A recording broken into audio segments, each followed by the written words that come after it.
Griffin, we've seen the Ducks struggle offensively ever since Herbert's been down for the count, but last game they hit an all-time low. Yeah, thankfully we had a bye week this last week, so hopefully Herbert is able to come back from that injury and was able to get enough reps with the first-team offense to get back into a rhythm. This Arizona Wildcat team has really been overlooked after a 2-9 season last year. Now they're 7-3, and a big reason for that is their offense. The Wildcats have really stepped things up offensively this season, and it certainly isn't the best it can be, but they've been running over most of their opponents by putting up an average of 44 points per game, much improved when compared to last season's 25 points per game. A big reason for this is Khalil Tate is now at the helm. He didn't start the season, but it looks like this offense will still have the potential to develop these next 2 seasons while he's here, and they are explosive. Last week's game over Oregon State was more than just a W. The Wildcats set a school record for 534 rushing yards, and despite not having much of an aerial presence, this offense is still recognized within the top 10.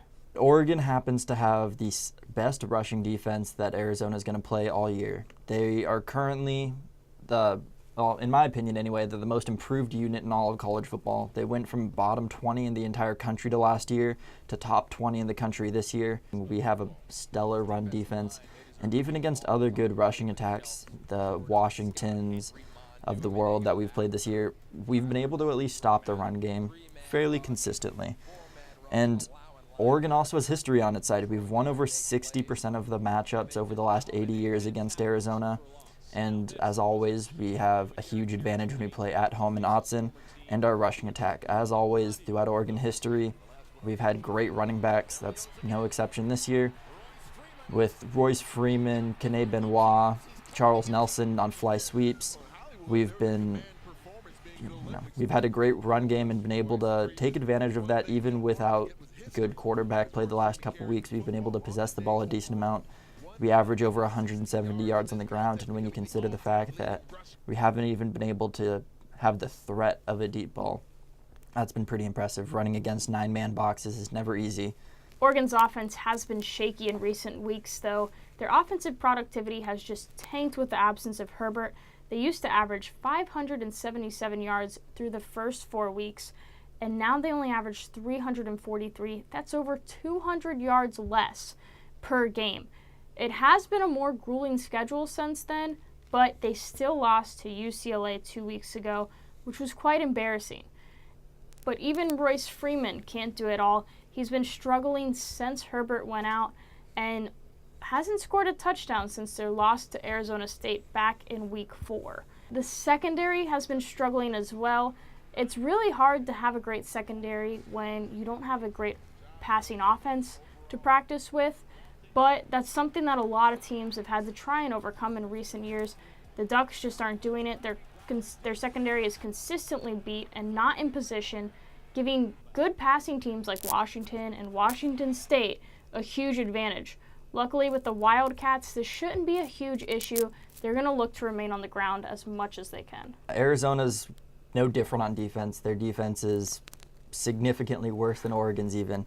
They have the 66th ranked rushing defense and the 115th ranked total defense in all of college football this year. They have a passing defense that gives up almost 300 yards. Hopefully Herbert's back and is able to take advantage of that. This is a team that, even against Oregon State, gave up significant yardage on defense, which is pretty pitiful when you consider the fact that Oregon State's offense is one of the worst in the country. They're a team that's fairly undersized, both on the offensive and defensive line. Oregon's defensive line is going to be able to get a pretty good push and get to Khalil Tate, especially when he's dropping back as a passer. These teams could both easily get over 500 rushing yards. Easily. I would not be surprised if the Vegas over-under for rushing yards is close to 900. And the driving force behind that for the Arizona Wildcats is Khalil Tate. He's now in the talks for the Heisman Watch. He may not show off his arm too much like the typical quarterback. In fact, he still has less than 1,000 passing yards per game, which only a handful of quarterbacks can say as we enter week 12. But he's very agile and quick on his feet. He finds the right gaps, makes the right cuts to put himself on the leaderboard as the lead rusher for the Wildcats with 1,300 yards for 11 touchdowns. He's 7th in the nation in rushing. He may not be that effective passer, but he's given Arizona a nice rhythm and almost guarantees a first down every time he touches the ball. Someone for Oregon who's been able to stop quarterbacks like that and is going to have his eye on Khalil Tate all night is Justin Hollins. He's an outside linebacker this year. He played defensive lineman last year. He's 3rd on the team in tackles. He has 8 of those for a loss. And he also has 3.5 sacks on the year. He's going to be able to follow him around, and he's got the speed to keep up with him. In high school, he ran a 10.8 100-meter, which is one of the best in all of Texas for high school.